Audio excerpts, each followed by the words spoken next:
Então, a Marfrig ela é bastante conservadora em relação ao mercado brasileiro. Só para você ter noção, a relação de preço sobre lucro dela ainda está em 4,58 vezes e a relação de preço sobre o patrimônio líquido dela está em 4,14 vezes. Por que eu estou falando dessas estatísticas aqui de valuation, né? Porque quando a gente compara o custo ponderado de capital da empresa, a gente tem que comparar isso com o ROIC dela, né? Que é o retorno sobre o capital empregado dela. E aí o ROIC ele é quase 4 vezes maior. O ROIC atualmente, que é o maior do setor, está em 19,48%, enquanto o custo de capital está em apenas 5,1%. Ou seja, não importa o custo da tua dívida, isso aí é um conceito de finanças que as pessoas elas precisam aprender, tá? Mesmo se eu pagar o juro do cartão de crédito rotativo de 10% ao mês, se eu tiver um projeto que ele dá 20% ao mês, faz sentido eu assumir essa dívida, tá? Só que é difícil a gente achar projetos que tem essa taxa de retorno. Mas aqui no caso da Marfrig, esse ROIC mais alto do que o custo de capital e sendo o maior do setor, mostra claramente uma vantagem competitiva da empresa. Ou ela tem acesso a terra boa, ou ela tem um processo diferenciado, ela tem bons clientes, que ela consegue impor o preço, perfeito? Só em questão de comparação, se a gente pegar aqui a JBS, que vale 93 bilhões, ela tem aí um retorno sobre o patrimônio líquido de 32%, comparado com a Marfrig, que tem um retorno sobre patrimônio líquido de 123%. Ou seja, é uma empresa que performa muito alto mesmo. E resumindo isso tudo, a gente vê que no panorama geral da empresa, ela tem a receita dolarizada, porque 70% das vendas é feita dos Estados Unidos e o resto é diversificado ao redor do mundo. Ou seja, ela tem um grande mercado para explorar. Porque por mais que os Estados Unidos sejam o maior consumidor do mundo, a gente sabe que eles não são a maior população. Então, com o crescimento natural do poder de compra de China e Índia, essas empresas, como a Marfrig, podem se beneficiar. E como você mesmo destacou, ela tem o beta baixo, o ROIC alto e ainda assim o preço sobre lucro baixo. Exatamente. Ou seja, tudo aquilo que a gente busca numa empresa quando a gente está falando de número, né? Galera, eu não vou nem corrigir, tá? Eu vou só questionar o Vini.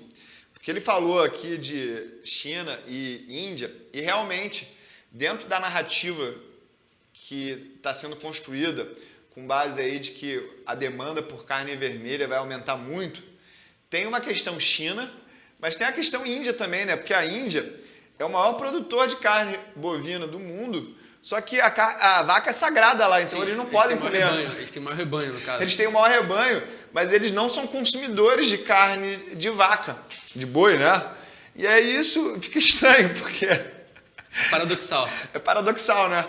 Mas em relação à China, a China é o quarto maior produtor. Eu vou falar aqui a lista dos 7 maiores produtores, tá? Primeiro, Índia. Segundo, Brasil. Terceiro, Estados Unidos. Só que nos Estados Unidos, as maiores empresas são brasileiras, tanto JBS quanto Marfrig. Em quarto, vem a China. Em quinto, a União Europeia. Em sexto, a Argentina. E sétimo, a Austrália. Eu não sei se você já ouviu falar, mas tinha um produtor de gado aqui no Brasil, que era o Tião. Já ouviu falar nesse cara? Não. Ele mudou lá para a Austrália. Eu vou pesquisar aqui quando tu estiver falando, eu vou pesquisar o nome dele.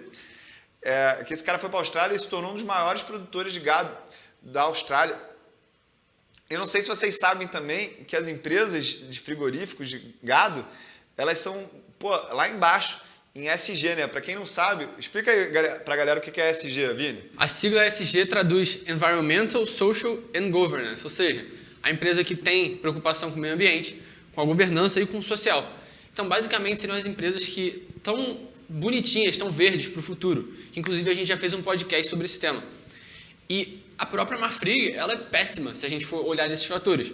Primeiro porque esse setor tem problema de governança, tanto na operação carne fraca, que aconteceu lá da JBS, com Michel Temer, toda aquela confusão política, Joesley Batista, e também em quesito social e do meio ambiente, justamente pelo fato de produzirem muita coisa, matarem animais e tudo isso que é enxergado de mal forma pelo mercado, e também o pum das vacas ele é bem poluente, né? Acaba destruindo a camada de ozônio. Então isso é visto de péssima forma do meio ambiente, né?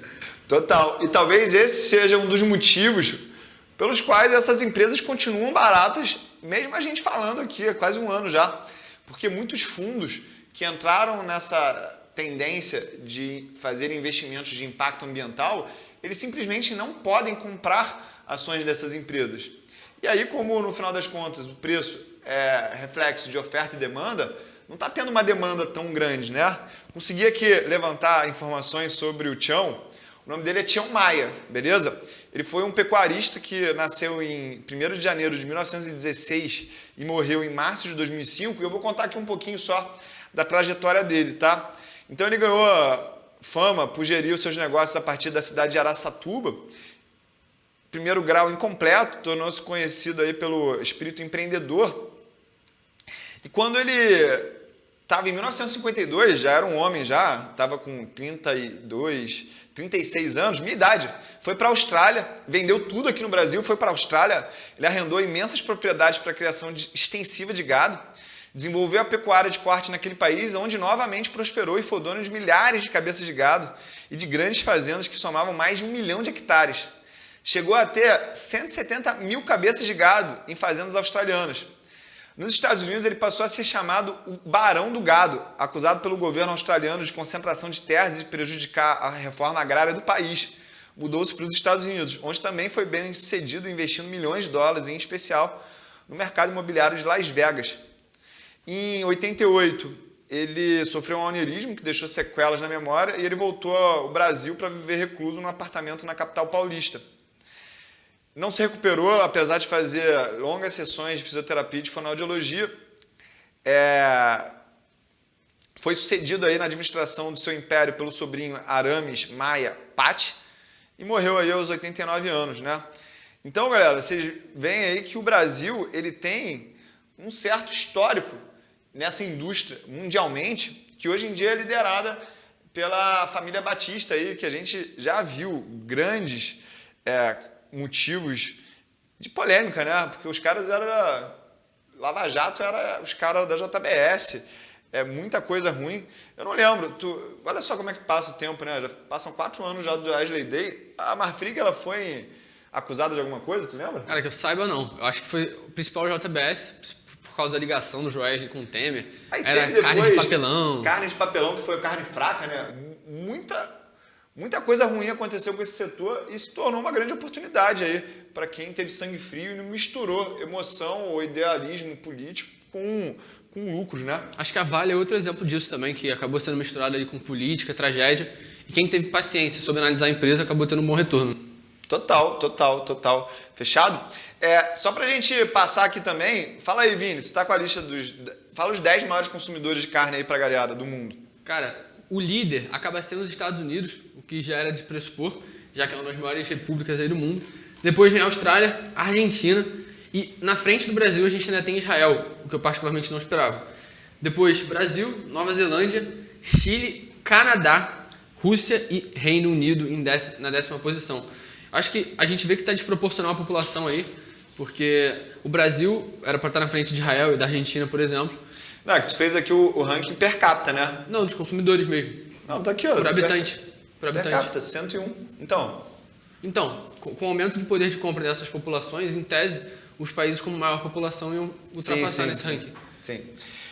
Olha aqui que interessante, né? Toda a tese disso, gente, é que, no final das contas, comer carne vermelha é coisa de rico, né? Eu vou lá para minhas viagens no exterior, Estados Unidos e tal, e eu vejo que tem uns steaks.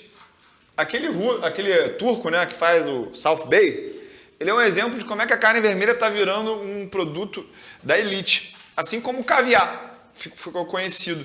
Então, eu já fui em restaurante que um bife era $150. Isso aí está dando R$750. Que loucura. E na China, tem muita gente que não tem dinheiro para comer carne vermelha. Até no Brasil, eu tenho um amigo que ele é produtor de ovos, né? E ele fala que quando tem uma queda na renda ou aumento do desemprego, o aumento do consumo de ovo é dramático. Por quê? Porque as pessoas não têm mais dinheiro para comer carne vermelha e aí trocam para a proteína do ovo.